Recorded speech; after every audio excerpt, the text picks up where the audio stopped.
हाय, मी doctor Sheetal Kumar हिरन, cardiologist from 9 pulse hospital. ज्यावेळेस पेशंटला छाती दुखायला लागतं तर त्यावेळेस काय करावं हेच पेशंटला समजत नाही. जर आपलं दुखणं हे 20-25 मिनिटापेक्षा जास्त असेल, छातीतलं दुखणं कमी होत नाही आहे, तर त्यावेळेस मात्र हॉस्पिटलमध्ये जाणं अत्यंत गरजेचं आहे. तिथे गेल्यानंतर डॉक्टर बऱ्याच वेळा आपल्याला एक ECG काढायला सांगतात. ECG ही प्रिलिमिनरी डायग्नोस्टिक टेस्ट आहे की ज्याच्यामध्ये हार्ट अटॅक आला आहे की नाही याचं निदान होण्यासाठी मदत होते.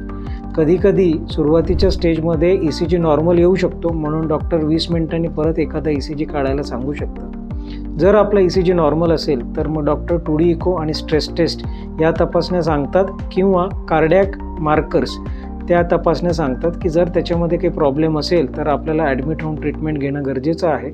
जर सगळे रिपोर्ट नॉर्मल राहिले तर आपण एक बऱ्यापैकी खात्रीपूर्वक सांगू शकतो की हृदयविकाराचा त्रास नाही आहे आणि आपण ते करून घरी पण निश्चिंतपणे जाऊ शकतो. पण चेकअप जर का नाही केलं तर ते जीवावरती बेतण्याची पण शक्यता राहते. तर आपण आपली काळजी घ्या आणि त्रास होत असेल तर चेकअप 9 पल्समध्ये पण आपण करू शकतो.